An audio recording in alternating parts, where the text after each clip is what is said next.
अर्थसंकल्प वाचला पाहिजे, भारताचा अर्थसंकल्प वाचला पाहिजे नियमितपणे, अग्रलेखाचं पान वाचलं पाहिजे, त्याच्या बाजूला आलेला लेख वाचला पाहिजे, हे सगळं केलं पाहिजे. तर ती स्पर्धा परीक्षेच्या दृष्टीने योग्य वाटचाल आहे. महाराष्ट्राचं जे लोकराज्य निघतं मी नियमित वाचलं पाहिजे, केंद्राचं जे नियोजन नावाचं पत्रिका निघते ती मी वाचलं पाहिजे. पण हे आम्ही काहीही करत नाहीत. आम्हाला जाग कधी येते, BA होतो, BSc होतो, MA होतो, MSc होतो, मग म्हणतो नाही आता स्पर्धा परीक्षा करा, आमका बघा अमुक झाला, तमुक झाला, तमुक झाला. आपणही त्याच्या जागी आपल्याला पाहतो आणि काही नसते. त्यांनी 2 वर्ष केलं, तिसऱ्या परीक्षा क्रॅक केली, बरोबर झाला. असं होत नाही. त्याची तपश्चर्या आपण पाहत नाही.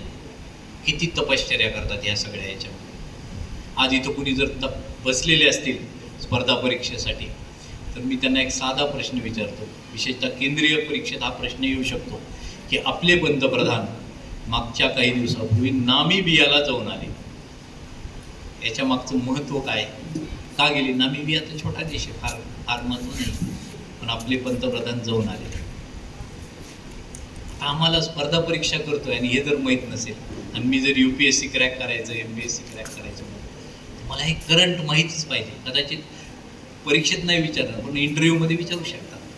नामिबियाचं महत्त्व असं आहे की नामिबियामध्ये रेअर अर्थचे प्रचंड डिपॉझिट्स आहेत आणि ह्या सध्याच्या सेमीकंडक्टरच्या व्हेकलच्या या युगामध्ये आता रेअर अर्थला प्रचंड महत्त्व आलं आहे. काल परवापर्यंत BE मेटलर्जीच्या विषयाला कुणीच ॲडमिशन घेत नव्हतं. कुणीच मेटलर्जी करून काय करायचं आहे, राऊरकेलाला त्या छत्तीसगड वगैरे तिकडे जॉब मिळतात बाबा, खाणीमध्ये लागलं जायचं असेल तर बघतो. मग कोणीही मेटलर्जीला जात नव्हतं. आज मेटलर्जीला पुन्हा डिमांड का आली? कारण ह्या सगळ्या बॅटरीमध्ये जे धातू लागतात ते मेजॉरिटी रेअर अर्थमधले आहेत आणि आज त्याला प्रचंड संधी निर्माण झाल्या.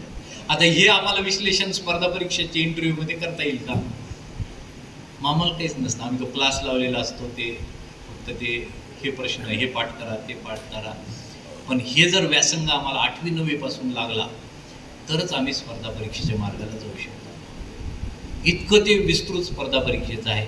त्यातही पुन्हा मी अनेकांना, माझे विद्यार्थी बऱ्याचदा असे कुणी म्हणले, मी त्यांना असं सुचवतो की तुम्ही शक्यतो बँकिंग, इन्शुरन्स, रेल्वे आणि केंद्र सरकारच्या स्पर्धा परीक्षेच्या मागे लागा.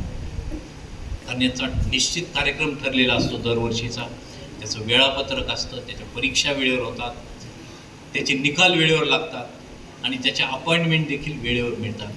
दुर्दैवाने महाराष्ट्र सरकार किंवा कुठल्याही राज्य शासनाच्या या संबंधातलं अत्यंत बेभरोशाचं धोरण आहे. लवकर जागा जाहीर होत नाहीत, मग ती जाहिरात येत नाही, आली तरी कुणीतरी त्याला ऑब्जेक्शन घेतं, मग फॉर्म भरला तर त्याच्यात काहीतरी होतं, परीक्षा घेतली तर त्यात काहीतरी गैरव्यवहार होतात, ती परीक्षाच रद्द होती.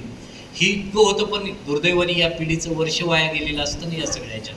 त्याच्यामुळं अशी स्पर्धा परीक्षा करणारे जर कोणी आपल्यापैकी असतील तर त्यांना माझी विनंती आहे की तुम्ही केंद्र सरकार, इन्शुरन्स, बँक, नाबार्ड या सगळ्या परीक्षांची तुम्ही तयारी करा.